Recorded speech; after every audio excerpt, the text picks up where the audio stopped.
नमस्कार, बहुत स्वागत है आपका ओंकार न्यूज में। मैं हूं आपके साथ ज्योति यादव। तो बुलेटिन की शुरुआत करेंगे बड़ी खबर के साथ।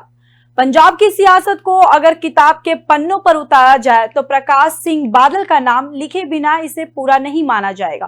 पंजाब के 5 बार मुख्यमंत्री रहे प्रकाश सिंह बादल का मंगलवार 25 अप्रैल को एक निजी अस्पताल में निधन हो गया है।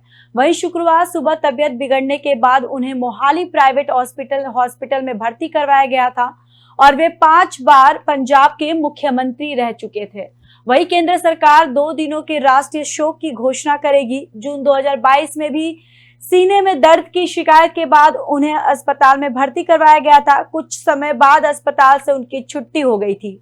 वहीं सितंबर 2022 में फिर सेहत बिगड़ने के बाद उन्हें पीजीआई चंडीगढ़ में भर्ती करवाया गया, जहां पर बादल 2022 में पंजाब विधानसभा का चुनाव हार गए थे।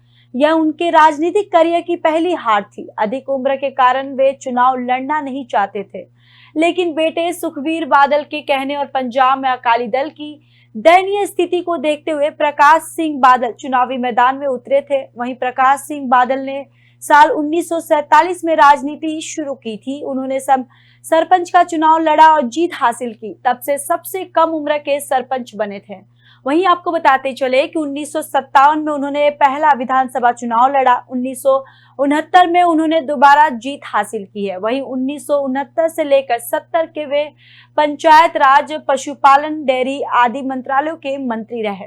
इसके अलावा वे 1970 से 71, 1977 से लेकर 80 और 1997 से लेकर 2002 तक पंजाब के मुख्यमंत्री बने। वहीं आपको बताते चले कि वे 1972, 1980 और 2002 में विरोधी दल के नेता भी बने थे। मोरारजी देसाई के प्रधानमंत्री रहते वे सांसद भी चुने गए थे। 2022 का पंजाब विधानसभा चुनाव लड़ने के बाद वे सबसे अधिक उम्र के उम्मीदवार भी बने थे।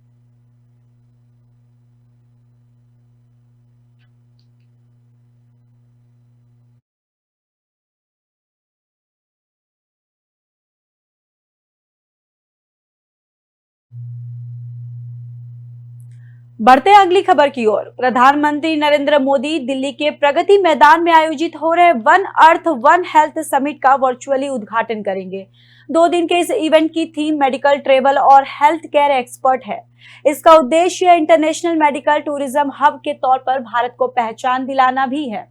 वहीं आपको बताते चले कि 26 और 27 अप्रैल को होने वाली summit advantage health care India का 6ठे संस्करण होगा। हेल्थ सेक्रेटरी लव अग्रवाल ने कहा कि भारत मेडिकल फैसिलिटीज और वेलफेयर सर्विसेज के लिए एक प्रमुख केंद्र के रूप में उभरा है और वहीं समिट का उद्देश्य भारत को मेडिकल प्राइसिंग के नए केंद्र के रूप में प्रदर्शित करना है। केंद्रीय स्वास्थ्य और परिवार कल्याण मंत्रालय ने federation of India chambers of commerce and industry के सहयोग से एडवांटेज हेल्थ केयर इंडिया 2023 के 6वें संस्करण को भारतीय G20 के साथ से ब्रांड किया है और वही समिट में 200 से अधिक प्रोमोट्स और अफ्रीका, मिडिल ईस्ट, CIS और सार्क के 70 प्लस देशों के 500 से अधिक डेलीगेट्स शामिल होंगे।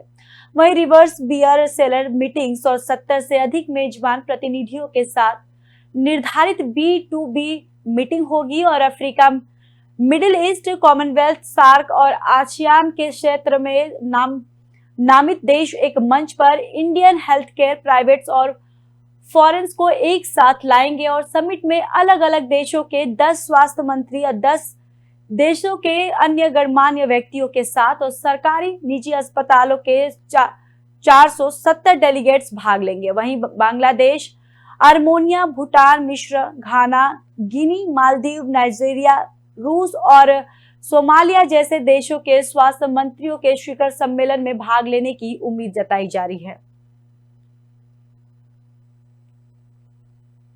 तो आज one earth one health summit आज है, जहां पर बताते चले कि 10 देशों के हेल्थ वाले सभी यहां पर पार्टिसिपेट करेंगे। साथ ही साथ बताते चले कि पीएम नरेंद्र मोदी वर्चुअली संबोधित भी करेंगे। दरअसल वन हेल्थ समिट का वर्चुअली उद्घाटन करेंगे पीएम नरेंद्र मोदी और 2 दिन के इस इवेंट की थीम मेडिकल ट्रेवल और हेल्थ केयर एक्सपर्ट है। इसका उद्देश्य इंटरनेशनल मेडिकल टूरिज्म हब के तौर पर भारत को पहचान दिलाना भी है और वहीं 26 और 27 अप्रैल को होने वाली summit advantage health care India का 6ठे संस्करण होगा। और वहीं हेल्थ सेक्रेटरी लव अग्रवाल ने कहा कि भारत मेडिकल फैसिलिटीज और वेलफेयर सर्विसेज के लिए एक प्रमुख केंद्र के रूप में उभरा है। समिट का उद्देश्य भारत को मेडिकल प्राइसिंग के एक नए केंद्र के रूप में प्रदर्शित करना है। केंद्रीय स्वास्थ्य परिवार कल्याण मंत्रालय ने federation of India chambers of commerce and industry के सहयोग से एडवांटेज हेल्थ केयर इंडिया 2023 के 6वें संस्करण को भारतीय G20 के साथ से ब्रांड किया है। समिट में 200 से अधिक प्रोमोटर्स और अफ्रीका, मिडिल ईस्ट, CIS और सार्क के 70 प्लस देशों के 500 से अधिक डेलीगेट्स शामिल होंगे और रिवर्स बाय और सेलर मीटिंग और 70 से अधिक मेजबान प्रतिनिधियों के साथ निर्धारित B2B की मीटिंग ही होगी। और साथ ही साथ अफ्रीका, मिडिल ईस्ट और कॉमनवेल्थ, सार्क और आसियान के क्षेत्र में नामित देश एक मंच पर इंडियन हेल्थ केयर प्राइवेट्स और फॉरेन्स को एक साथ लाएंगे। साथ ही साथ समिट में अलग अलग देशों के 10 स्वास्थ्य मंत्री, 10 देशों के अन्य गणमान्य व्यक्तियों के साथ और सरकारी निजी अस्पतालों के 470 डेलीगेट्स भाग लेंगे।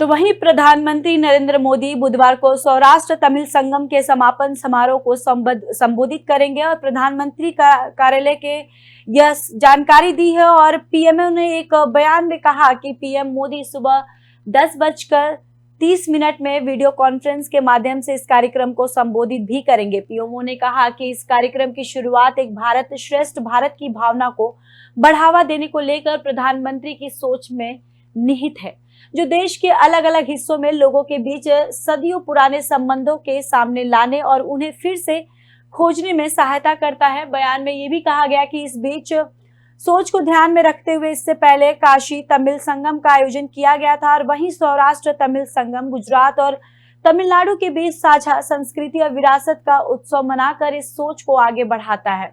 पीएमओ के मुताबिक कई सदी पहले बड़ी संख्या में लोग सौराष्ट्र क्षेत्र से तमिलनाडु चले गए थे और इसे देखते हुए सौराष्ट्र तमिल संगम ने सौराष्ट्र के तमिलियों और अपनी जड़ों के साथ फिर से जुड़ने का एक अवसर प्रदान किया है। इस 10 दिवसीय संगम में हिस्सा लेने के लिए 3000 से अधिक सौराष्ट्र के तमिल एक विशेष ट्रेन से सोमनाथ आए हैं और यह कार्यक्रम 17 अप्रैल को शुरू हुआ था और इसका समापन समारोह 26 अप्रैल को सोमनाथ में आयोजित किया जा रहा है।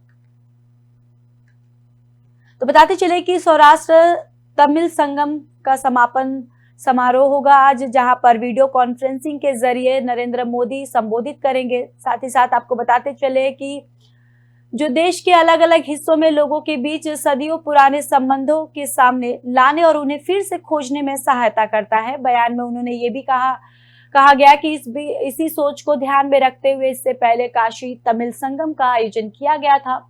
वहीं सौराष्ट्र तमिल संगम गुजरात और तमिलनाडु के बीच साझा संस्कृति और विरासत का उत्सव मनाकर इस सोच को आगे बढ़ाता है। पीएमओ के मुताबिक कई सदी पहले बड़ी संख्या में लोग सौराष्ट्र क्षेत्र से तमिलनाडु चले गए थे। इसे देखते हुए सौराष्ट्र तमिल संगम ने सौराष्ट्र के तमिलों और अपनी जड़ों के साथ फिर से जुड़ने का एक अवसर प्रदान किया है। इस 10 दिवसीय संगम में हिस्सा लेने के लिए 3000 से अधिक सौराष्ट्र के तमिल एक विशेष ट्रेन से सोमनाथ आए और यह कार्यक्रम 17 अप्रैल को शुरू हुआ था और इसका समापन समारोह 26 अप्रैल को सोमनाथ में आयोजित किया जा रहा है।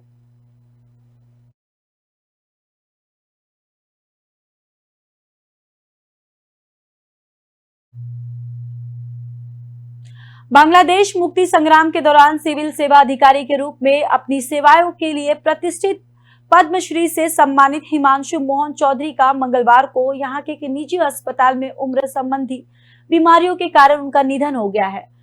बताते चले कि वह 83 वर्ष के थे और उनके परिवार में 2 बेटियां, रिश्तेदार और बड़ी संख्या में शुभचिंतक है। उसकी पत्नी उनकी पत्नी की 4 साल पहले ही मौत हो गई थी। वहीं मार्च 1971 में पाकिस्तानी सेना द्वारा क्रूर कार्रवाई के बाद लाखों लोग पूर्वोत्तर राज्य त्रिपुरा भाग गए थे। उन्हें पड़ोसी देश से आए लाखों शरणार्थियों के आवास और भोजन की देखरेख करने का श्रेय दिया जाता है।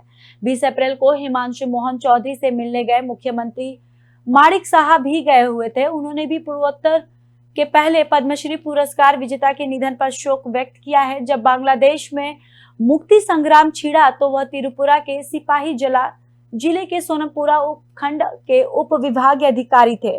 उनके छोटे भाई स्नेहांशु मोहन चौधरी ने पीटीआई को बताया कि चूंकि सोमनार एक सीमावर्ती उपखंड है, लाखों बांग्लादेशियों ने पाकिस्तानी सेना से अपनी जान बचाने के लिए वहां शरण ली थी और ये चौधरी ही थे जिन्होंने अकेले ही 5.5 लाख बांग्लादेशी लोगों को आश्रय, भोजन और अन्य जरूरी चीजों का प्रबंध किया था।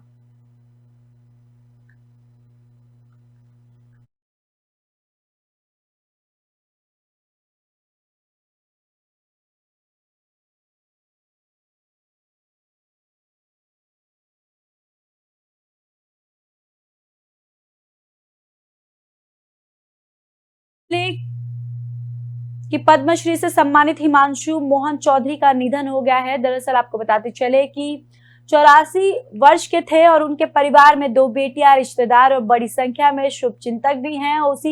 उनकी पत्नी की 4 साल पहले ही मौत हो गई थी। वहीं मार्च 1971 में पाकिस्तानी सेना द्वारा क्रूर कार्रवाई के बाद लाखों लोग पूर्वोत्तर राज्य त्रिपुरा भाग गए थे। उन्हें पड़ोसी देश से आए लाखों शरणार्थियों के आवास और भोजन की देखरेख करने का श्रेय दिया जाता है।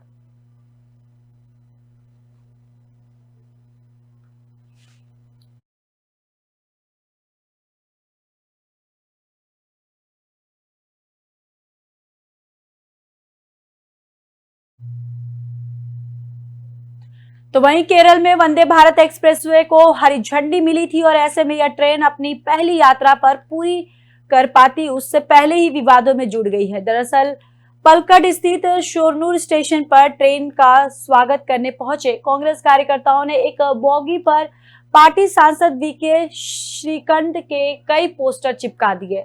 हालांकि बाद में रेलवे प्रोटेक्शन फोर्स जवानों ने पोस्टर हटाकर मामले में केस दर्ज कर लिया है। वही गौरतलब है कि प्रधानमंत्री नरेंद्र मोदी ने मंगलवार को केरल की पहली वंदे भारत एक्सप्रेसवे को हरी झंडी दिखाई थी। घटना मंगलवार शाम 5:10 की है। वहीं आरपीएफ ने बीजेपी युवा मोर्चा की शिकायत पर मामला दर्ज कर लिया है।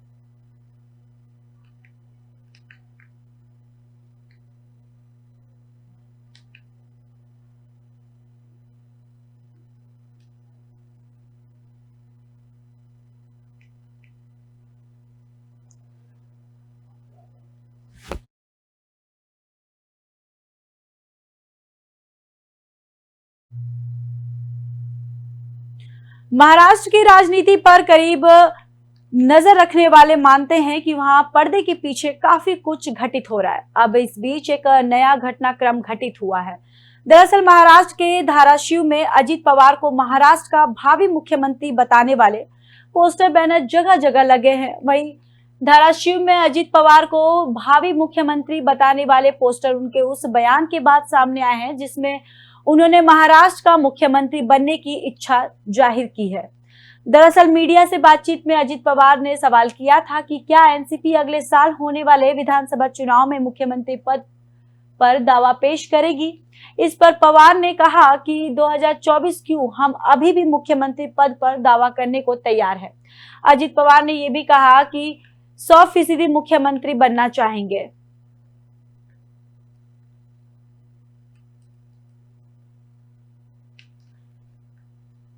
तो आपको बताते महाराष्ट्र में राजनीति उथल पुथल शुरू हो गई है। इसको देखते हुए आपको बताते चले कि जो राजनीति पर करीब से नजर रखने वाले मानते हैं कि वहां पर्दे के पीछे काफी कुछ घटित हो रहा है। अब इस बीच एक नया घटनाक्रम घटित हुआ है। दरअसल महाराष्ट्र के धाराशिव में अजित पवार को महाराष्ट्र का भावी मुख्यमंत्री बताने वाले पोस्टर बैनर जगह जगह लगे हैं। धाराशिव में अजित पवार को भावी मुख्यमंत्री बताने वाले पोस्टर उनके उस बयान के बाद सामने आए हैं जिसमें उन्होंने मुख्यमंत्री का मुख्यमंत्री बनने की इच्छा जाहिर की थी। दरअसल मीडिया से बातचीत में अजीत पवार से सवाल किया गया था कि क्या वो एनसीपी अगले साल होने वाले विधानसभा चुनाव में मुख्यमंत्री पद पर दावा पेश करेगी। तो इस पर पवार ने कहा कि 2024 क्यों, हम अभी भी मुख्यमंत्री पद पर दावा करने को तैयार हैं।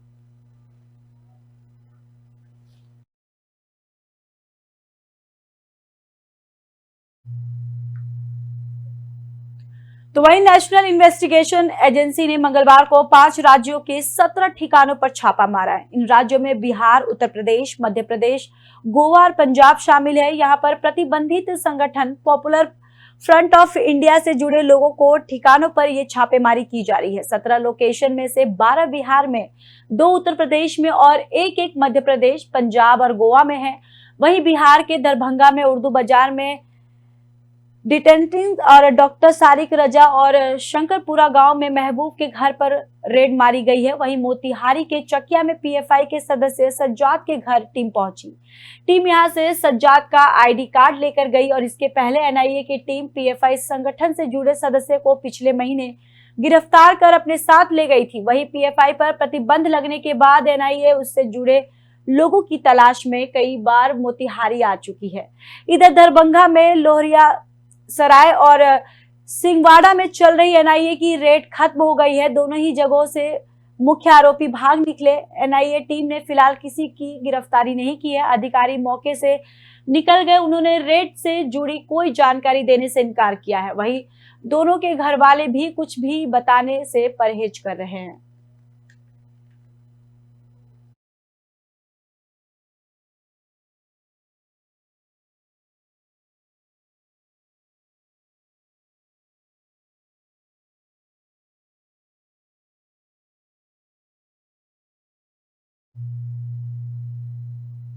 फिलहाल इस बुलेटिन में इतना ही। बाकी देश और दुनिया की खबरों के लिए देखते रहिए ओंकार न्यूज।